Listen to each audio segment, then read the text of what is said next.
Dayung sampan ke muara, sampan di dayung mencari asa. Capres dan Kadin akan berdialog bersama menuju Indonesia Emas 2045. Assalamualaikum warahmatullahi wabarakatuh. Anda menyaksikan dialog Capres bersama Kadin menuju Indonesia Emas 2045. Dalam forum ini, hadirin dan juga pemirsa, kita akan mendengarkan bagaimana visi dan misi dari Capres nomor urut 3, Bapak Ganjar Pranowo, dalam menjadikan Indonesia sebagai negara yang tangguh, mandiri, dan inklusif menuju Indonesia Emas 2045. Tepuk tangan sekali lagi. Hadirin dan juga pemirsa, bahwa acara yang Anda saksikan hari ini dapat terselenggara berkat kerjasama yang baik dari Kadin DKI Jakarta, Kadin Indonesia, dan TV One. Tanpa perlu berlama-lama lagi, langsung saja kita panggilkan moderator kita hari ini, Afi Liani.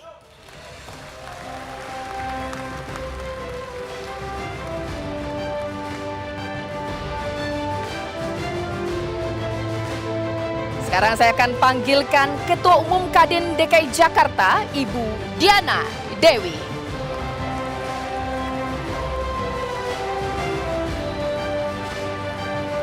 Ketua Steering Komite Dialog Capres bersama Kadin, Bapak Tony Wenas.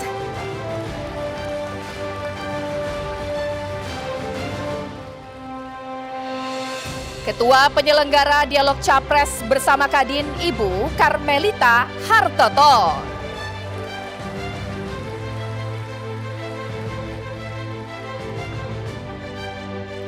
Ketua Dewan Pertimbangan Kadin Indonesia, Bapak Anindya Bakri.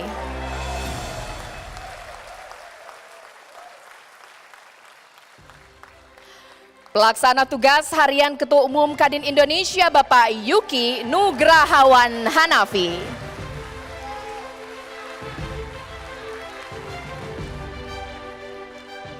Hadirin dan pemirsa, marilah kita sambut dengan meriah calon presiden nomor urut 3, Ganjar Pranowo.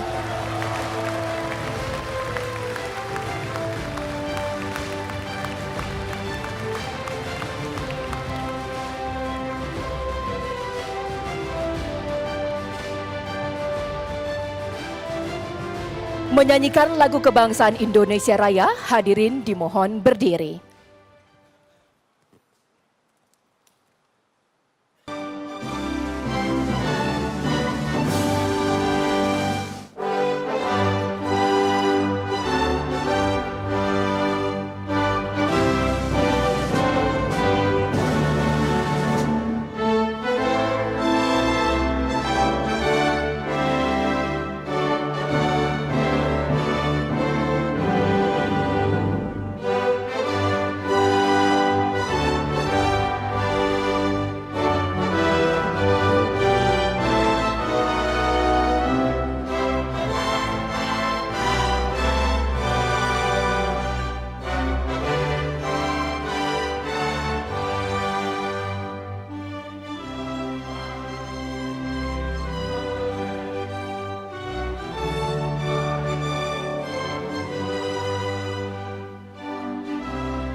Hadirin dipersilakan duduk kembali, terima kasih. Kita lanjutkan acara kita di siang hari ini dengan mendengarkan sambutan yang akan disampaikan oleh Ketua Dewan Pertimbangan Kadin Indonesia kepada Bapak Anindya Bakri. Kami persilahkan. Nggak enak membelakangi Pak Capres, Komisi. Yang saya hormati calon Presiden Republik Indonesia 2024-2029, Bapak Ganjar Pranowo. Tepuk tangan dong. Terima kasih Pak untuk hadir pada kesempatan ini. Saya dengar Bapak bolak-balik dari Jawa Tengah. Terima kasih Pak. Dan juga yang saya hormati tentunya para pengurus Kadin Indonesia dan juga Ketua Kadin seluruh provinsi Indonesia yang merupakan tulang punggung Kadin. Dan di sini juga hadir Ketua Umum dari Asosiasi, Gabungan, Himpunan, Ikatan yang merupakan anggota luar biasa Kadin Indonesia. Dan tidak lupa di sini ada Ketua Tim Pemenangan Nasional calon Presiden nomor 3, Pak Arsyad Rashid. Selamat datang. Selamat datang ke habitat Bapak. Yang saya hormati direksi, tentunya jajaran TV One serta Permisa dan rekan-rekan sekalian. Assalamualaikum warahmatullahi wabarakatuh. Salam sejahtera buat kita semua. Shalom, Om Swastiastu, Namo Buddhaya, salam kebajikan. Pertama-tama marilah kita panjatkan puji dan syukur kehadirat Allah Subhanahu wa taala sehingga kita semua berada di tempat yang indah ini tentunya bersama Pak Ganjar. Ini Pak Ganjar dan teman-teman sekalian merupakan tradisi kami Pak sudah 20 tahun mengadakan dialog dengan para capres setiap pemilunya. Karena kami merasa dengan dialog begini kami bisa mengerti lebih banyak visi misi ekonomi para capres dan tentunya bisa dialog yang partisipatif dan juga aktif. Bapak-bapak, ibu-ibu sekalian, memang Kadin ini merupakan payung dunia usaha sehingga kami merasa sudah sewajarnya untuk melakukan dialog dan membuat forum seperti ini.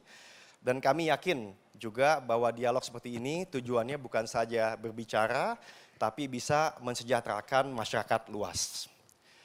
Bapak-bapak, ibu-ibu sekalian, tentu kali ini juga spesial karena memang di dalam Kadin ini telah membuat roadmap Pak, roadmap Indonesia Emas 2045. Ini merupakan suatu yang sangat spesial yang kami ingin tentunya mendapat masukan, berdialog, menyelaraskan dengan visi misi Bapak Ganjar dalam hal ini. Dan juga Pak, di akhir daripada sambutan kami juga mendoakan supaya Bapak sukses dan juga semakin satset. Dan saya lihat juga dengan jaket Top Gun-nya, mudah-mudahan lanjutkan dan tambahkan. Wassalamualaikum warahmatullahi wabarakatuh. Ya, terima kasih Bapak Anindya Bakri atas sambutannya. Selanjutnya marilah kita mendengarkan sambutan yang akan disampaikan oleh Pelaksana Tugas Harian Ketua Umum Kadin Indonesia kepada Bapak Yuki N. Hanafi. Kami persilahkan. Bahaya ini, bahaya. Izin Pak, Ketua Umum yang sedang berhalangan sementara, saya mohon izin. Bismillahirrahmanirrahim. Yang kami hormati, kami cintai dan kami banggakan, calon Presiden nomor 3, Bapak Haji Ganjar Pranowo, SHMIP. Selamat datang Pak dan terima kasih. Tadi Pak Anin juga sudah menyampaikan terpaksa Bapak satset dari Jawa Tengah kembali ke Jakarta dan akan kembali lagi ke Jawa Tengah. Luar biasa, kita berikan aplaus. Tentunya di sini hadir teman-teman atau Bapak, Ibu dari Dewan Kehormatan, mantan Ketua Umum kami Pak Suryo Bambang Sulisto, kita berikan aplaus. Dewan Usaha atau yang mewakili Pak Hairul Tanjung, juga ada Dewan Penasehat Pak Hidayat dan teman-teman dari Bapak-Bapak dari Ibu dari Dewan Penasehat, Ketua Dewan Pertimbangan, beserta jajaran, silakan berdiri boleh juga, biar Pak Ganjarnya lihat. Nggak mau? Iya, nggak apa-apa. Tentunya teman-teman Dewan Pengurus, Wakil Ketua Umum Koordinator, para Wakil Ketua Umum, Kepala Badan, Ketua Komite Tetap, Wakil Ketua Komite Tetap, bilateral, dan tentunya yang paling sayangi dan saya harus sebutkan Pak, karena ini paling bahaya, Ketua Umum Kadin Provinsi. Silakan berdiri teman-teman dari Kadin Provinsi. Dan di sini juga hadir para ketua umum dari asosiasi dan himpunan Pak. Kita ada 208 asosiasi dan himpunan yang tergabung di rumah besar yang kita sebut Kadin. Tentunya baru mau mulai. Assalamualaikum warahmatullahi wabarakatuh. Salam sejahtera buat kita semua. Salam, Om Swastiastu, Nama Budaya, salam kebajikan. Sebagai satu-satunya payung organisasi dunia usaha di Indonesia sesuai dengan Undang-Undang Nomor 17 tahun 1987 dan ada 12 Kepres Pak. Dan Kepres yang terakhir nomor 18 tahun 2022. Kadin bersyukur karena hari ini kita berkesempatan untuk dapat melakukan dialog dengan para calon presiden yang hari ini dihadiri oleh Pak Ganjar. Sekali lagi kita berikan aplaus. Terkait visi dan program ekonomi dalam mendorong pertumbuhan ekonomi yang berkelanjutan. Kegiatan yang dilakukan 5 tahun sekali ini merupakan kesempatan bagi upaya menuju mengangkat tema Indonesia Emas 2045. Sebuah tema yang sengaja kami pilih Pak, guna dapat memahami aspek keberlanjutan dari visi serta program Bapak, ekonomi Capres dalam 5 tahun ke depan, terutama dalam mencapai Indonesia Emas 2045. Menuju ekonomi nasional yang dapat lepas landas dari middle income trap serta berada pada urutan keempat ekonomi terbesar ke dunia. Indonesia emasnya udah pasti Pak, 100 tahunnya, insya Allah. Yang belum pasti itu middle income trap-nya, sama masuk ekonomi terbesar 4 di dunia. Inilah mungkin yang kita akan bahas bersama. Tentunya sebelum menutup sambutan ini, Kadin Indonesia ingin menggarisbawahi bahwa pemilu tahun 2024 ini dicermati oleh seluruh kalangan dunia usaha di daerah, di nasional bahkan internasional.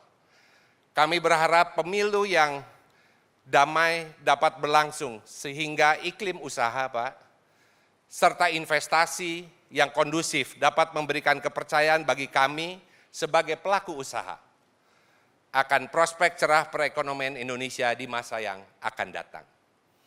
Akhir kata, tentunya saya ingin menyampaikan ucapan terima kasih dan kami bersungguh-sungguh Pak membuat acara ini. Bahkan kita tidak libur tahun baru untuk acara Bapak ini. Ya, jadi kita dibantu oleh beberapa materi teman-teman, semua kita duduk di sini Pak. Dan tentunya saya tidak akan berpanjang lebar, karena waktu yang terbatas Bapak, saya ingin menyampaikan akhir kata terima kasih kepada seluruh panitia, steering committee, organizing committee, ketua penyelenggara, tentunya TV One, ya, beri aplaus juga ke TV One. Karena kita live Pak, serta seluruh pihak yang terlibat dalam terselenggaranya dialog Capres bersama Kadin. Mari bersama kita jaga pemilu, agar berjalan dengan damai, sehingga momentum pertumbuhan ekonomi tetap terjaga demi kesejahteraan kita semua. Dengan semangat gotong royong, dengan identitas Bhinneka Tunggal Ika, dan berlandaskan pada Pancasila, mari kita berkolaborasi bersama untuk membangun bangsa Indonesia. Terima kasih. Wabillahi taufiq wal hidayah. Wassalamualaikum warahmatullahi wabarakatuh. Terima kasih atas sambutannya Bapak Yuki N. Hanafi.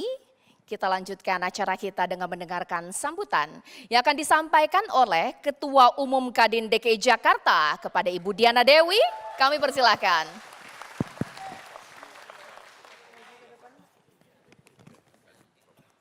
Bismillahirrahmanirrahim. Assalamualaikum warahmatullahi wabarakatuh. Mohon maaf, izin, saya tidak bisa menyebutkan satu persatu karena yang terdahulu dari pimpinan-pimpinan kami sudah menyebutkan, tidak mengurangi rasa hormat saya. Yang saya banggakan tentu Bapak Ganjar Pranowo. Saya tidak banyak yang akan saya tanyakan dan ini mohon tidak dijawab pada saat ini, tapi Bapak akan menjawab dalam visi misi Bapak. Saya Diana Dewi, Ketua Umum Kadin DKI Jakarta. Mewakili teman-teman dari Kadin Provinsi, ingin mendengar langsung dari Bapak apa dan bagaimana rencana Bapak dalam menempatkan Kadin, baik Kadin di daerah maupun Kadin pusat dalam mewujudkan visi dan misi yang Bapak usung. Terima kasih. Baik. Wah, tepuk tangan luar biasa atas sambutan tadi. Ini masih pemanasan, hadirin dan juga pemirsa, sesaat lagi apa yang tadi disampaikan akan dibahas bersama dengan calon presiden nomor urut 3, Bapak Ganjar Pranowo. Tapi sesaat lagi, dialog Capres bersama Kadin akan kembali usai jeda berikut.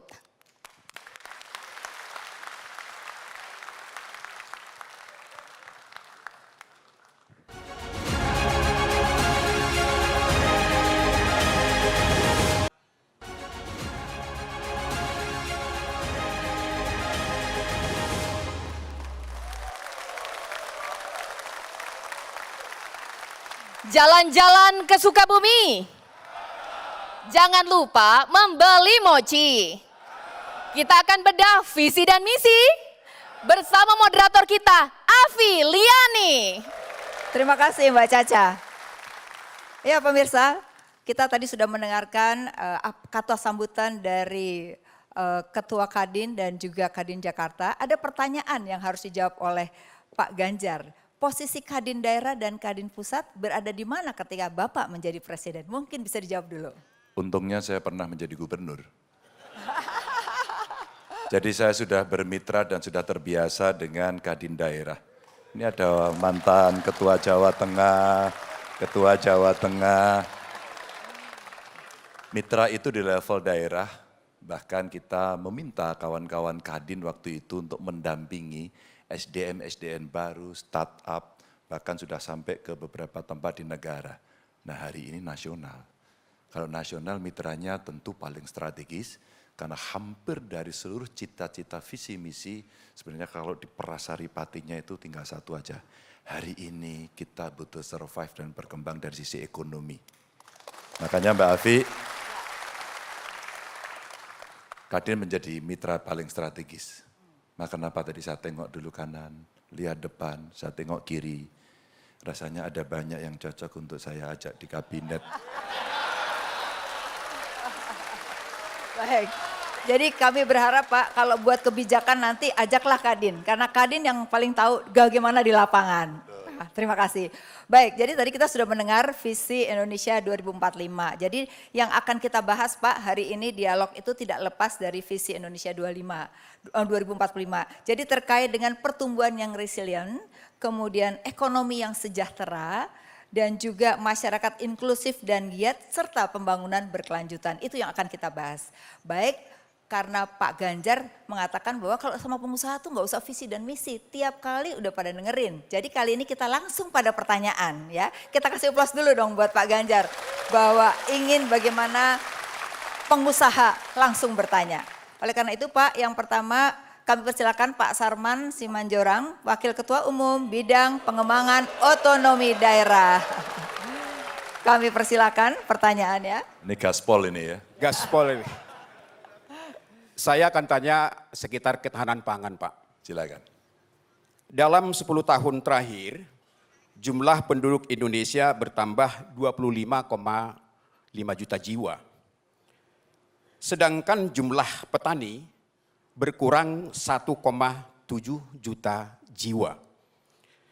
Jumlah petani akan terus berkurang karena 32% petani berusia di atas 60 tahun. Sedangkan anak-anak muda kurang berminat menjadi petani baru. Ekosistem pertanian juga belum baik. 59% petani menggarap lahan di bawah 0,5 hektar. sehingga sulit mendapatkan bibit, pupuk, dan teknologi karena kecilnya skala usaha. Di sisi lain, nilai tukar petani semakin menurun akibat rendahnya produktivitas dan masih rendahnya teknologi. Pertanyaannya, satu, bagaimana strategi Bapak untuk meningkatkan produksi pangan dan mewujudkan kemandirian pangan? Yang kedua, apa strategi Bapak untuk meningkatkan pendapatan petani melalui modernisasi pertanian sekaligus mewujudkan kemandirian industri pertanian? Mohon perkenan Bapak untuk menjawab. Terima kasih. Terima kasih Pak Sarman. Jadi itu tadi Pak pertanyaannya yang menarik memang petani tua makin banyak, yang muda nggak mau jadi petani, tapi kan kita mau jadi mandiri pangan. Silahkan dijawab. Boleh nggak saya jawab satu sesi besar ini untuk tahan pangan saja, jangan ada pertanyaan yang lain. Banyak Pak, pertanyaan 9. Iya, mohon maaf ini karena waktunya terbatas. Satu, sudah betul jawabannya tadi sudah disinggung sedikit. Modernisasi pertanian, nggak ada pilihan lain. Saya habis dari sawah ini, sepatu saya masih semuanya kena, habis dari sawah tadi bertemu dengan mereka. Pertanyaan yang sama saya tanyakan kepada orang tuanya. Siapa di antara Bapak Ibu sekalian yang kepingin anaknya jadi petani? Nyaris tidak ada. Tidak pernah ada insentif yang diberikan kepada anak muda untuk bertani. Modernisasi menjadi sebuah pilihan dengan mekanisasi pertanian. Lahan yang makin sempit itu mesti dilakukan pola konsolidasi lahan. Kami pernah punya uji coba waktu itu di Sukoharjo. Bagaimana? Pertanian dalam 100 hektar dalam satu hamparan. Maka mekanisasinya bisa dimulai dari satu, pengolahan tanah dengan traktor. Teknologi nanamnya tidak lagi mundur tapi maju, transplanter.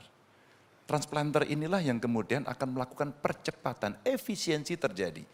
Maka pemilik-pemilik lahan yang sangat sempit-sempit itu, kemudian saya tanya, Bapak Ibu, kalau lahan Anda dikelola secara modern dan Anda nganggur karena diserahkan kepada sebuah ekosistem pertanian baru yang dikelola oleh, menurut saya, anak muda, Anda mau bekerja apa sebagai sebuah alternatif?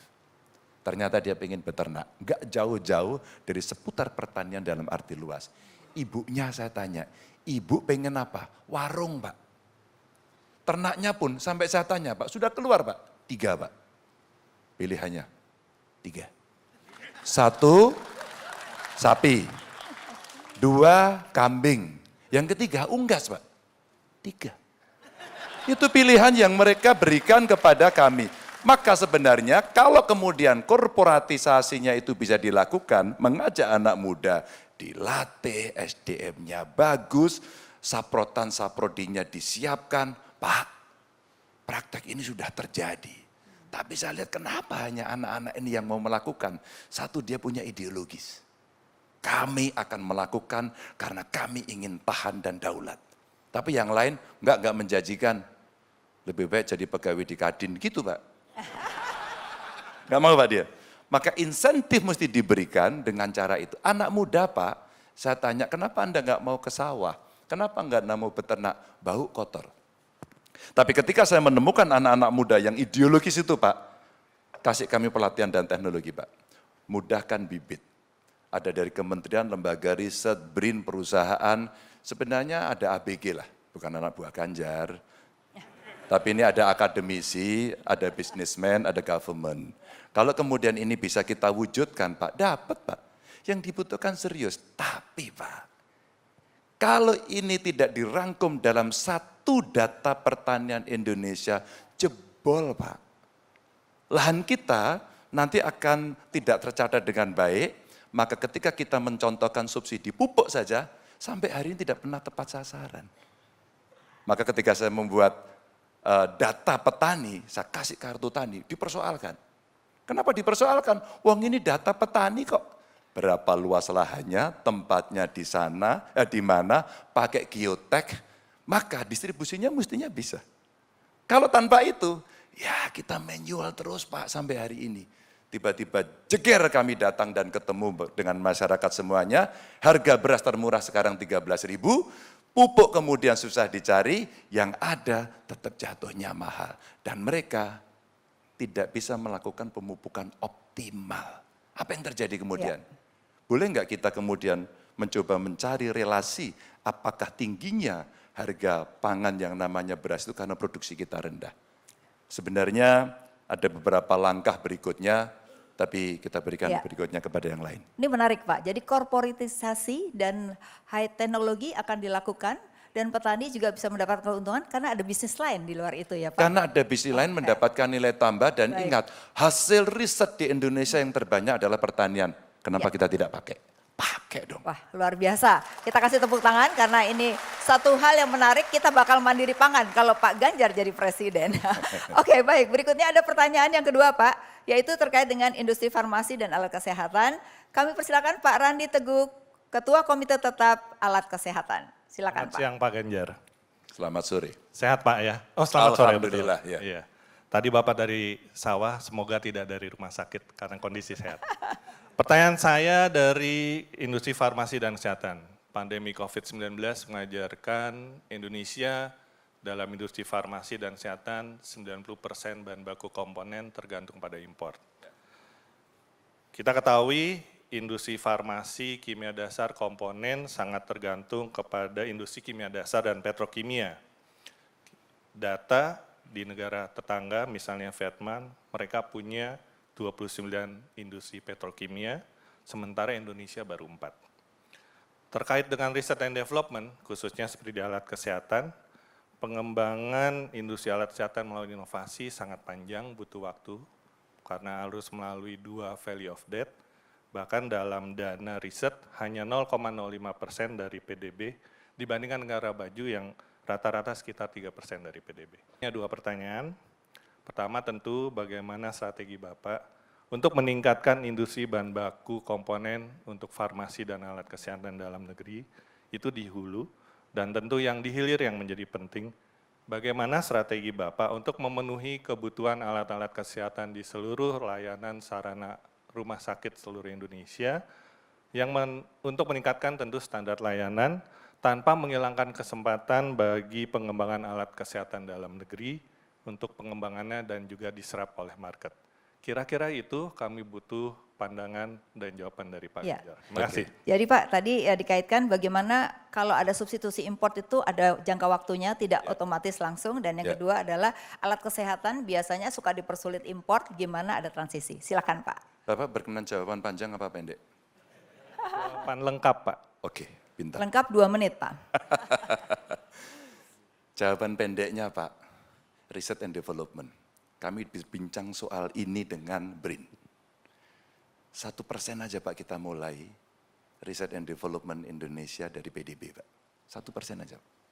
Kita dorong kemudian agar biaya risetnya itu mencukupi. Perisetnya sudah Pak, di BRIN punya. Dan tentang ini sudah terjadi di hulunya. Di hulunya. Nah yang kedua kemudian, ini jawaban pendek nih Pak. Yang kedua apa? Kawasan industri kesehatan. Kita nggak punya loh Pak. Pak, mohon maaf dengan segala hormat.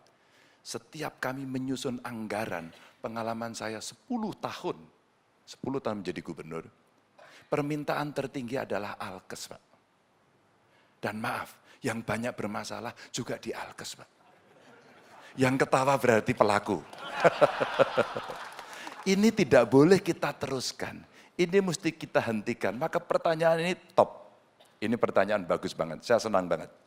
Karena apa? Ke depan kita akan menghadapi situasi seperti ini. Tentu ini debat ekonomi.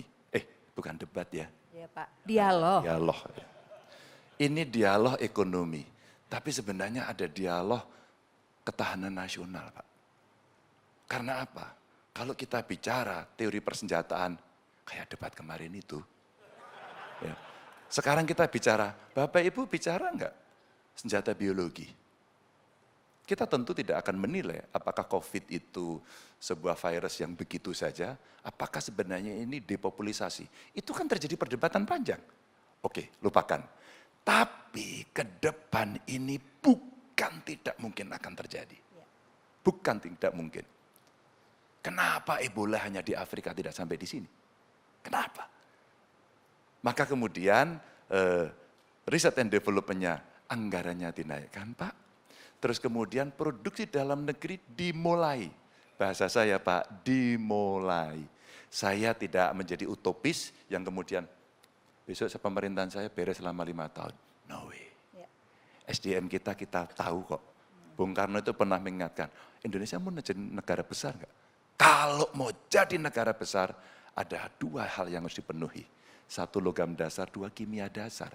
Kimia dasar kita Pak belum beres sampai hari ini. Maka ketika dengan Kadin ini kayaknya pertanyaan Bapak ini oke Pak. Halo Kadin. Berarti diperhatikan ya Pak ya. Halo kawan-kawan Kadin. Suka tidak suka, mau tidak mau kita harus memulai kimia dasar, petrokimia Pak. Kalau itu dilakukan maka hutan kita yang gedenya minta ampun. Plasma nutfahnya yang oke luar biasa.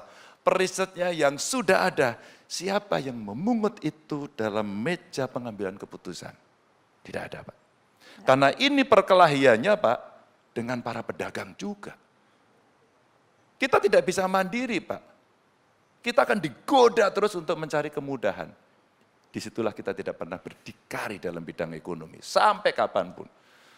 Maka tim kami sudah merancang Pak. Kenapa langsung saya sebut kawasan industri kesehatan? Itu trigger yang bisa kita mulai. Maka dalam diplomasi internasional, ya bawa ke tema debat lagi, ini nggak enak ya, tapi nggak apa-apa lah. Dalam konteks diplomasi internasional, maka kita harapkan kita punya mitra strategis negara-negara lain untuk kebutuhan itu Pak. Untuk itu. Kasih aplaus dong. Nah kemarin ketika disebut, Pak Ganjar bagaimana membangun selatan-selatan? Oke selatannya kita inventarisasi dulu dong. Maka bagaimana politik luar negeri yang bebas aktif? Aktifnya sekarang otonomi strategi. Ya. Otonomi strategis inilah Pak kita pilih itu dengan mitra negara lain untuk kita buat, Pak tapi harus segera dimulai dan negara harus memproteksi. Kalau itu tidak terjadi Pak, kita kalah terus. Ya. Mudah-mudahan menjawab. Baik, terima kasih Pak Ganjar. Ini menjadi perhatian kesehatan. Jadi nanti kita catat kalau Pak Ganjar jadi presiden juga ya. Baik, pertanyaan ada ketiga Pak, yaitu Ibu Ratu Tisa Destria, Ketua Komite Tetap Bidang Industri Produsen Peralatan Olahraga dan Penunjang lainnya. Silakan Bu Tisa. Wah, Mana ini bola Bu? tolong. Jadi, oh iya Bisa Pak. bola bagaimana? Saya ikuti kesibukan beliau pada Oh saat gitu itu. ya Pak, wah luar biasa. Terima kasih Pak Ganjar. Mohon izin Pak Ganjar, hari ini bukan tentang bola Pak, Oh iya. tapi peningkatan nilai tambah industri. Mohon izin untuk bertanya mengenai hal tersebut, mewakili dari Kadin. Data menunjukkan bahwa 76,9% impor merupakan bahan baku dan bahan penolong untuk industri manufaktur dalam negeri. 14,9% impor juga merupakan barang modal yang penting bagi perekonomian Indonesia. Di sisi lain, program substitusi impor belum mampu memenuhi kebutuhan bahan baku dan barang modal dalam negeri. Sehingga adanya kebijakan pelarangan impor bahan baku tentu menyebabkan tersendatnya kegiatan manufaktur dan sektor perekonomian lain. Sisi lainnya ekspor Indonesia sendiri masih didominasi bahan mentah, terutama CPO dan batu bara, sedangkan negara tetangga kita Vietnam bukan hanya masih unggul soal bola Pak, tapi ekspor penyumbang Vietnam sendiri pun dari satu merek elektronik global brand bisa menyumbangkan lebih dari 65 miliar US dollar. Pertanyaannya ada 2 Pak, yang pertama bagaimana strategi Bapak untuk menciptakan transisi dari ketergantungan terhadap bahan baku impor menuju program substitusi impor tanpa mengganggu industri yang sedang berlangsung. Kemudian yang kedua, sektor atau produk apa yang akan menjadi jagoan Bapak untuk Bapak kembangkan sebagai daya dukung ekspor baru dan kemudian mampu menciptakan lapangan pekerjaan. Demikian Pak, terima kasih. Pertanyaan banyak orang nih Pak ya, iya. 2, ekspor apa lagi selain coal dan CPO, dan yang pertama tadi substitusi impor, silakan. Ekonomi kita kalau nggak salah, kalau nggak coal-nya dihilangin, agak mengerikan gambarnya ya. Betul Pak, Tapi ketika coal-nya ditambahin baru ya Mbak ya. baru naik. Maka saya mau jawab yang kedua dulu Mbak, ekonomi kreatif. Karena ternyata penonton film itu ketika filmnya bagus, sekali film itu diputar, itu kadang-kadang menghasilkan sebuah rintisan usaha yang berjalan sudah lama sekali. Kreatif, itu baru film. Belum lagu, belum desain. Yang punya IP banyak sekali. Dan kami berbincang dengan anak-anak muda yang ternyata mereka punya concern betul di situ. Concern betul di situ. Sehingga kemudian mereka berharap ekonomi kreatif inilah kalau kita bicara agar ekonomi hijau berjalan, alam tidak rusak karena dieksploitasi dan kita tidak mau memikirkan alternatif potensi ekonomi Indonesia, maka kita akan masuk di situ terus. Padahal kalau ini kita buka anak-anak muda punya potensi yang gedenya minta ampun. Waktu kami berbincang dengan kawan-kawan ahli, beberapa di antaranya saya kira pelaku yang ada di Kadin ini, apa sih pentingnya internet cepat? Salah satu ada di situ. Bagaimana sih anak-anak di ujung-ujung Indonesia, di remote area bisa mendapatkan akses semua yang baik, ternyata tidak bisa dia mendapatkan akses internet yang baik. Maka saya bilang, bikin internet gratis untuk mereka. Berbasis dari itu, dan mereka punya knowledge yang bagus, maka sebenarnya kreatif hub-nya tinggal disediakan. Kolaborasi di antara mereka sebenarnya memunculkan tokoh-tokoh baru. Maka kemarin di debat saya contohkan, duta besar kita, lagi-lagi sama, ya, untuk berbicara di dunia internasional, bagaimana bekerja sama, saling menguntungkan untuk mengembangkan SDM itu. Saling latih, saling produksi, saling mengisi, kemudian kita unggul. Itulah otonom strategi dalam politik luar negeri yang saya ceritakan kemarin. Kalau itu terjadi, maka sebenarnya ini alternatif ekonomi ke depan. Maka kalau kita punya sumber daya alam, simpan dulu. Simpan dulu. Karena kita akan berpikir sangat panjang. Kita belum mencari loh yang di luar angkasa. Kita masih berkutat di sini kok. Negara lain sudah lari ke sana. Jangan-jangan ada energi, ada material yang lebih bagus.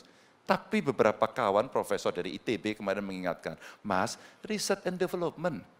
Jangan-jangan beberapa material yang kita ekspor, raw material itu, ikutannya yang lain banyak karena kita tidak mampu melakukan penelitian soal itu. Padahal kalau iya, jangan-jangan itu material yang banyak. Tadi yang pertama, menarik sekali. Yang pertama tadi belum Ya, belum. yang satu lagi tadi pertanyaannya mengenai bahan baku yang akan disubstitusi impor. Oh ya, bahan baku yang disubstitusi.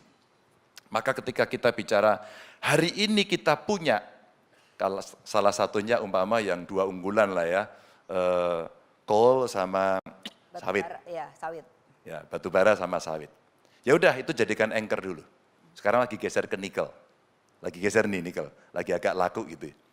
Kalau itu mau kita hitung, yuk kita hitung dengan baik. Kira-kira kalau ini akan menghasilkan banyak dan kita mitigasi kerusakannya tinggi, kita mau toleran sampai kapan? Agar kurva keduanya kita siapkan. Kalau kurva keduanya kita siapkan, maka investasi dan gerak cepat, sekali lagi cepat. Short course, crash program itu mesti dilakukan. Maka ya kalau belum bisa buat sendiri, kita mau ngapain?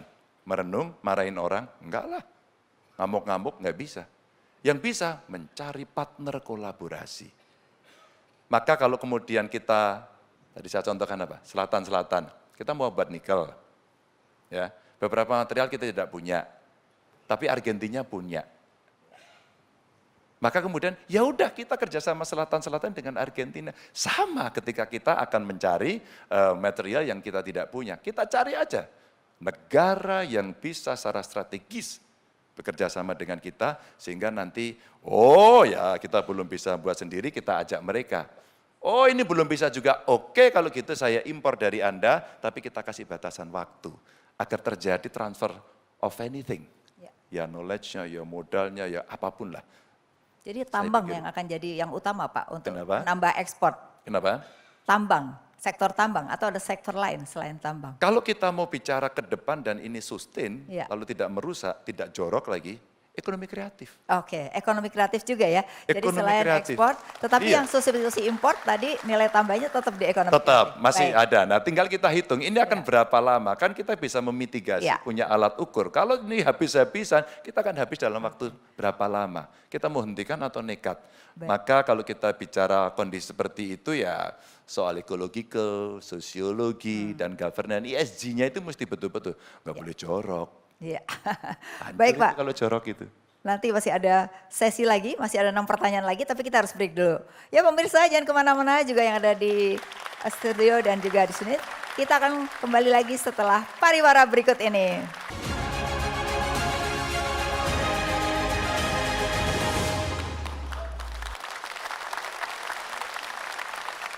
Ya masih bersama saya Afiliani dan masih acara dialog bersama Kadin dan Capres Bapak Ganjar Pranowo. Ya Pak, tadi kita sudah membahas berbagai hal, sekarang masih ada 3 lagi yang menarik juga untuk dibahas oleh Bapak. Yang pertama adalah Bapak Hari Nuryanto Sudiro, Ketua Umum Kadin Provinsi Jawa Tengah. Ya, ada di sini Pak. Ya, ya. Saya kenal Silakan, ini, Pak. sekeluarga saya kenal ini. Ya. Silakan Pak. Izin Bapak mengenai membahas topik kewirausahaan. Sebanyak 99,6% atau 63,9 juta unit usaha adalah usaha mikro yang sulit untuk naik kelas. Sedangkan jumlah usaha kecil hanya 194.000 dan jumlah usaha menengah stagnan di angka 44.000. Pemerintah memiliki keterbatasan dalam pendampingan UMKM yang mayoritas fokus pada usaha mikro. Oleh karena itu, diperlukan peran dari swasta untuk melibatkan UMKM dalam rantai pasok global sehingga bisa kita naik kelas. Seperti yang telah dijalankan oleh Kadin melalui program inklusif closed loop. Pertanyaan kami Bapak, pertama untuk UMKM, strategi apa yang akan diterapkan untuk mendorong UMKM naik kelas dan mengintegrasikan mereka ke dalam rantai pasok global, serta insentif apa yang akan diberikan untuk mewujudkan hal-hal itu. Yang kedua, sedangkan untuk perusahaan besar, bagaimana strategi dari Bapak dalam membuat perusahaan Indonesia ini bisa menjadi pemain global? Demikian pertanyaan kami, mohon jawaban. Terima kasih. Ya Pak, jadi naik kelas nih Pak, karena Naik banyak kelas, ya. sekali UMKM kita nggak naik kelas. Ya. Kalau bisa jadi dalam rantai pasok global sehingga dia bisa naik kelas. Silakan Betul. Pak. Yang UMKM dulu, ini serba kebetulan, ada 3. Ada 3. Ini serba kebetulan aja Pak. Cocok ya berarti. Cocok. Ini cuma 3 aja. Yang pertama memastikan bahwa yang UMKM itu dia tahu persis apa yang dia kerjakan atau produknya. Ya. It's about product knowledge. Ketika dia tahu persis di situ, maka assessment dilakukan oleh pemerintah. Disitulah kemudian nanti dia akan perlu pelatihan, fasilitas, macam-macam. Begitu ini tumbuh, dia masuk yang berikutnya. Yang kedua, apa? Akses modal. KUR dimunculkan. Bapak Ibu saya mau cerita ya. Kejadian ini sungguh-sungguh terjadi di Jawa Tengah. Mas Yanto ini tahu ini. Jadi dulu saya minta tolong Mas Yanto, minta tolong Mas Kukrit waktu itu. Kadin, bantulah kami. Maka kemudian banyak sekali akhirnya kolaborasi, jadi seperti anak asuh begitu, dan akhirnya kami mendapatkan masukan.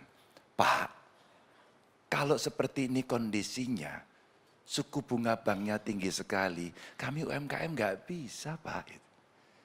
Lalu saya panggil sebagai pemilik bank, waduh saya sebagai pemilik bank, waktu itu Bank Jateng. Coba Anda konsultasi sama OJK, berapa suku bunga terendah yang bisa kita tentukan? Itu berdebat lama sekali. Akhirnya Pak kita bisa Pak, Bapak mau ekstrim 6% Pak. Kalau Bapak agak sedikit moderat 7% Pak. Oke 7% laksanakan besok. Kita bikin semacam KUR buat kita sendiri 7%. Itulah yang menginspirasi KUR nasional dari 12 turun ke 9. Pas diumumkan 9 inilah Pak Presiden mengumumkan, saya bisiin. Pak saya sudah punya 7% Pak. Waduh gitu. Akhirnya turun ke 7%, akhirnya turun ke 6%. Itu tadi baru yang kedua. Tapi kedua saya tidak pakai jari. Ya. Pakai jarinya yang ketiga. Nah, nanti dikira ini kan nggak enak saya. Nah yang ketiga adalah pendampingan. Pendampingan inilah untuk naik kelas. Begitu naik kelas, kami bekerja sama dengan beberapa pengusaha dan kita agak nekat dikit. Teman-teman duta besar kita minta satu-satu. Saya teleponin sendiri Mbak. Tak teleponin Mas Yanto. Tolong dong dibantu. Akhirnya Jepang. Jualan. Kita jualan. Akhirnya Jepang ke Osaka. Mereka minta, saya mau segala produknya, tapi tolong dikurasi dulu, terus kami akan seleksi. Akhirnya masuk. Yang masuk makanan. Tapi di Perancis tidak. Yang Perancis ini macam-macam bisa masuk. Saya punya teman Perancis, akhirnya diambil dan kemudian sudah repeat order. Lalu yang terakhir di Benelux. Di Benelux ini ternyata lebih banyak pada produk asli Jawa Tengah waktu itu. Furniture, apalagi yang solid wood. Itulah yang kemudian bagaimana strategi UMKM naik kelas. Maka kalaulah kemudian kita ini punya banyak duta besar, saya kira mereka menjadi pemasar, menjadi fasilitator, juga menjadi orang-orang yang nantinya betul-betul duta kita untuk bicara ekonomi. Maka saya bicara mau politik luar negeri kayak apapun, hari ini yang dibutuhkan Indonesia adalah ekonomi. Jadi itu udah masuk program ya Pak ya untuk Sudah. UMKM naik kelas. Betul. Dan juga bagaimana perusahaan besar bisa Nah, jadi. perusahaan besar itu satu yang dia minta, ini udah ngomong sama saya, Pak Ganjar saya minta satulah, kepastian hukum. Kami tidak bisa Pak, kejar sana, kejar sini, kurang dikit dipersoalkan, problem Pak. Yang kedua problem pajak. Pajak ini juga sama Pak, kita diburu terus katanya sudah teks amnesti masih dikejar-kejar. Ya, maka Bapak bicara betulnya semangat sekali, apakah pernah menjadi korban Pak? Korban ya, Maka kemudian saya bilang, kenapa kita tidak melakukan sebuah simplifikasi report system? Ya. Kalau sudah ada dan itu masuk dalam sistem besar, itu kan gampang sekali. Kalau udah bayar nggak bisa ditagih-tagih, ya buka aja di situ. Jadi kalau bisa dipersulit ngapain dipermudah itu jangan lagi terjadi ya pada pemerintahan nanti ya Pak harusnya. Kenapa saya bersama Pak Mahfud? Biar Supaya orang nggak itu takut. Ya, asik. Oke Pak. Dan Pak Mahfud bisa melakukan itu. Jadi yang besar silakan, kalau ada sesuatu kita akan menyiapkan namanya government super apps. Itu untuk apa? Untuk lapor biar langsung sampai pada presiden. Wah keren banget nih. Nah pertanyaan berikutnya tuh terkaitan juga dengan perpajakan nih Pak, menarik. Karena tadi Bapak sudah bilang masalah perpajakan mesti disimplify. Nah gimana caranya, ada yang mau nanya juga. Silakan Pak Tony Wenas, Wakil Ketua Umum Bidang Investasi. Kita kasih aplaus. Selamat siang Pak Ganjar. Pertanyaan kami mengenai perpajakan Pak. Rasio pajak dari tahun ke tahun tuh mengalami peningkatan. Tetapi bila dibandingkan dengan negara lain, itu masih relatif rendah, yaitu di kisaran 10%. Saat ini jumlah wajib pajak baru belum mengalami peningkatan yang signifikan. Dan di sisi lain, wajib pajak yang existing masih belum optimal pembayarannya.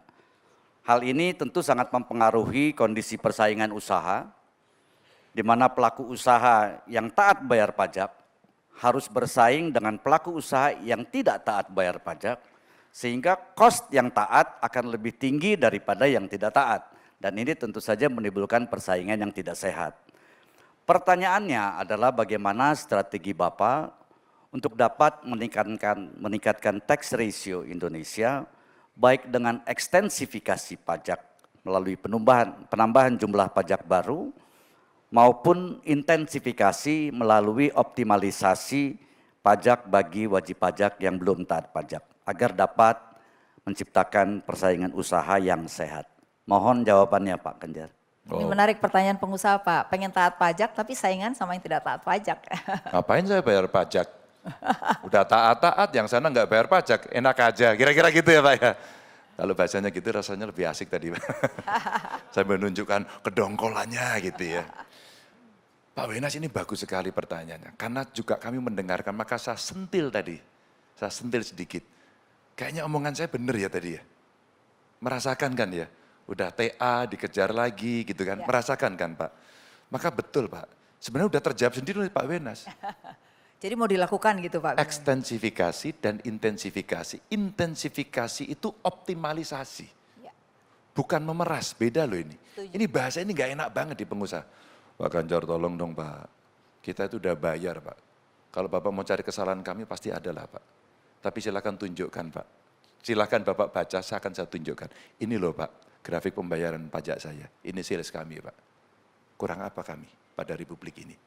Jadi wajahnya itu ketika menyampaikan kepada saya itu dengan wajah disopan-sopankan sambil menahan kemarahan. Tahu kan Pak itu?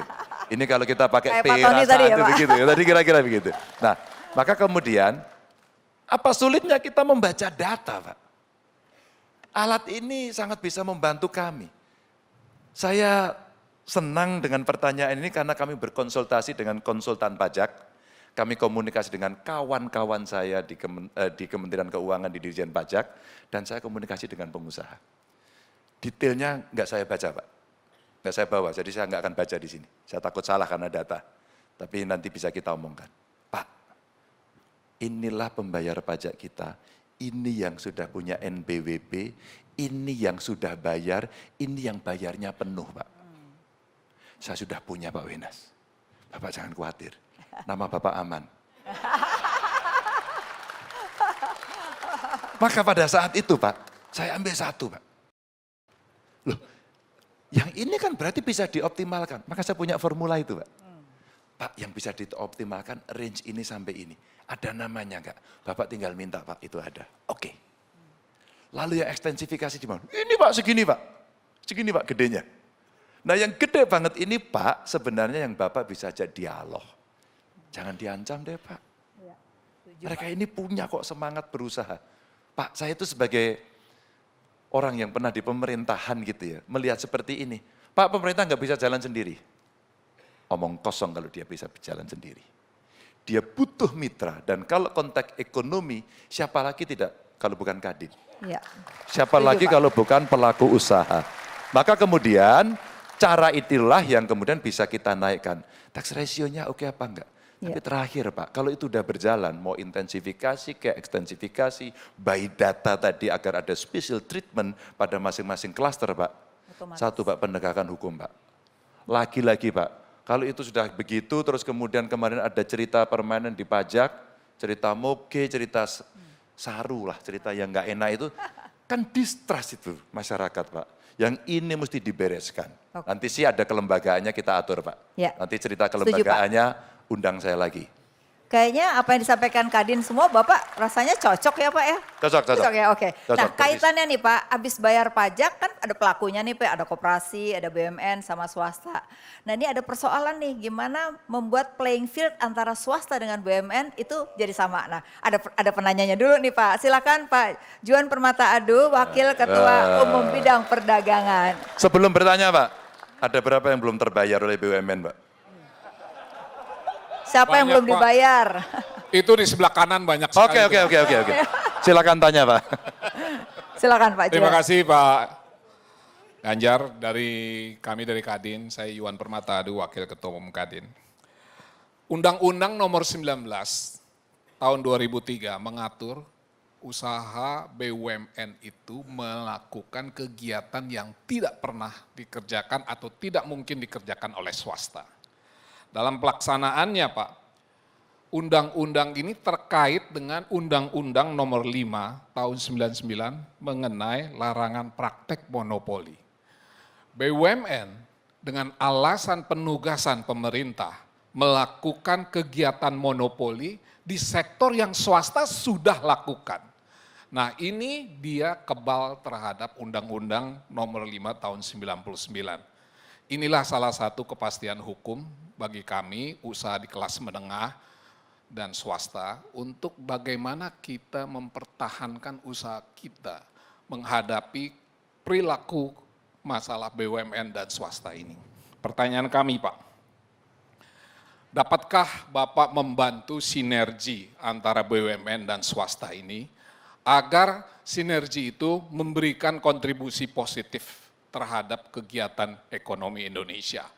Dan Bapak melihat semua pengusaha yang besar adalah kontribusi pemerintah membantu mereka. Tapi mereka ditugaskan juga untuk membantu pengusaha, untuk swasta, untuk bertumbuh bersama. Iya. Bukan keluar. Terima kasih Pak.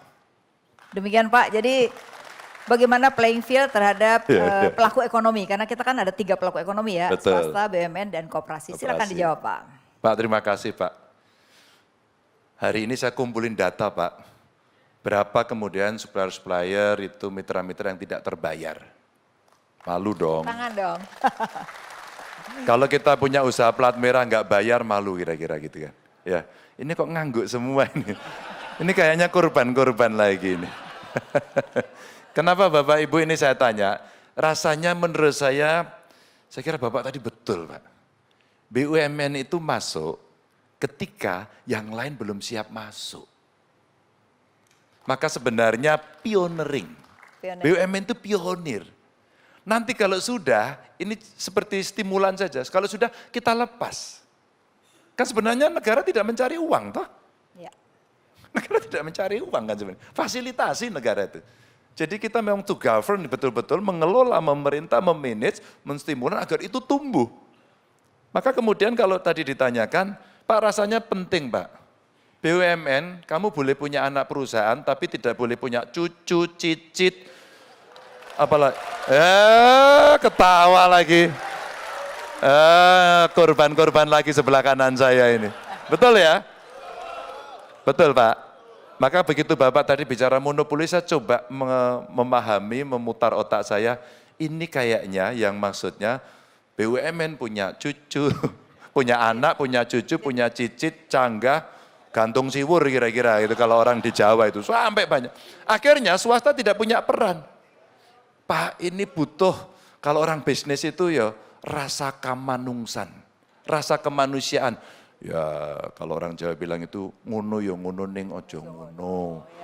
Dibagilah mana yang sudah bisa. Kalau kemudian swasta bisa muncul, jangan-jangan memang BUMN-nya sudah tidak kita perlukan lagi.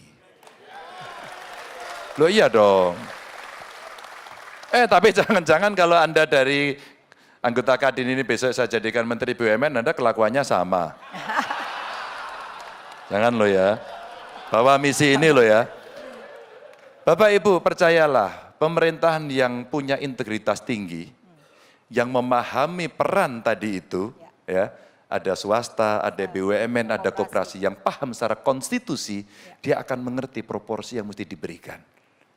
Pak, saya dilapori langsung Pak Ganjar masa cuman gini aja nggak bisa dibayar toh Pak, gitu. Sambil wajahnya itu, wah kasihan, nangis. Hah? Nangis ya? Kemarin ikut nangis nggak di medsos? Oh, awas.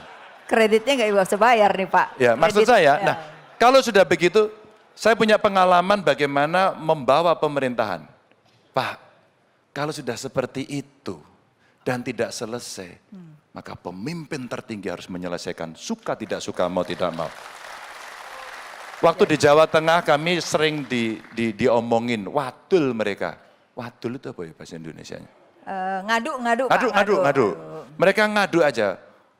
Hal-hal yang sepele, tapi karena sepele buat rakyat itu nggak selesai-selesai, maka kita juga harus ngurusi sepele. Dan itu menjadi koreksi kita sebagai pemerintah bahwa, kamu tidak menjalankan yang teknis.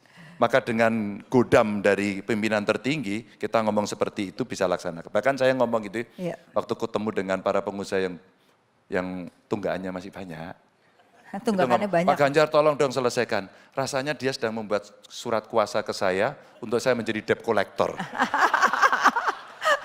Apa sulitnya, Minta bantuan jadi debt collector jadinya ya Pak. Loh, kalau saya ingin membantu rakyat saya dengan kondisi yang faktanya benar, mana datanya? Menteri kamu sini, kamu selesaikan besok. Bayar. Panggil tuh BUMN-nya, kenapa masalahnya? Pasti selesailah. Kalau enggak, dia merasa enggak bisa. Silakan lapor ke menteri, ya menterinya sulit ditemui. Ngantrinya panjang nggak bisa, pakai government super app, lapor, saya punya dashboardnya, oh ini kalian nggak bisa. Maka setuju nggak Bapak Ibu? Kalau nanti dulu pertanyaan belum selesai. Belum setuju. Ini sautannya. Setuju nggak kalau menterinya kita buatkan KPI kabinet? Jadi kalau dia nggak perform, yang nilai masyarakat loh ya, bukan saya. Maka halo partai pengusung, tolong ganti, tarik. Baik Pak, terima kasih jawabannya menarik dan ternyata berbagai pertanyaan itu sudah dalam pemikiran Bapak Ganjar Pranowo. Baik pemirsa dan juga para hadirin, jangan kemana-mana karena setelah pariwara berikut ini kita akan kembali setelah pariwara berikut ini.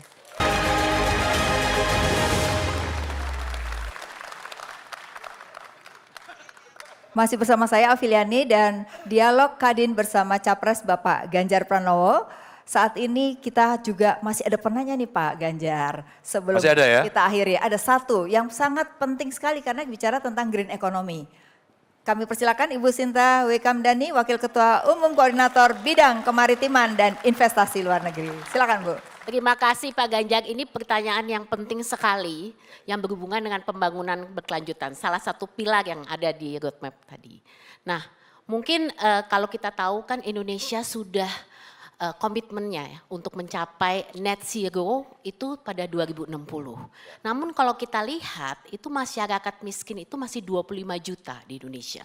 Hampir miskin 75 juta. Sehingga 100 juta atau 52% dari populasi Indonesia itu masih yang daya beli rendah. Nah kalau kita ngambil contoh aja satu sektor energi. Kita tahu kita mau mempercepat EBT ya untuk energi baru terbarukan, tapi biayanya kan lebih tinggi Pak. Ya kan, kalau kita lihat pembangkit tenaga surya dibandingkan dengan batu bara itu kan jauh lebih tinggi. Sehingga subsidi yang harus dikeluarkan pemerintah itu kan bakal lebih besar untuk energi transisi ini. Juga kalau kita melihat biaya yang dikeluarkan juga oleh masyarakat lebih besar. Nah, pertanyaannya sederhana Pak, bagaimana bisa menseimbangkan yang namanya kita mau mencapai energi transisi tapi dengan kemampuan masyarakat gitu. Kita kan maunya just transisi Pak, tidak hanya energi transisi, itu saja. Terima kasih Bu Sinta. Jadi pendapatan masyarakat supaya tetap baik dan energi terbarukan bisa jalan, itu gimana caranya itu aja Pak? Saya kira pertemuan COP kemarin ya, di Uni Emirat itu juga semua menagih janji banyak negara kok. Dan rasanya juga persis seperti Mbak Sinta sampaikan, tidak mudah. Kita punya pilihan transisi energi. Tim kami menghitung, kalau kita tidak melakukan transisi energi mulai dari sekarang, problem kita akan jauh lebih serius. Dan itu kita mitigasi. Tapi kalau tiba-tiba duitnya nggak ada, dan kemudian sumber daya existing kita juga tiba-tiba akan hilang, maka ada gradual. Beberapa teman yang kemarin memberikan nasihat kepada saya, Mas Ganjar jangan langsung lompat dong kepada EBT-nya. Kita masih punya gas yang belum optimal. Itu bahasa mereka. Kalau kemudian dari sebutlah energi kotor, kemudian energi agak bersih ke gas, baru kemudian ke EBT, rasanya bisa. Jelajahi cara baru mendapatkan informasi. Download Metro TV Extend sekarang.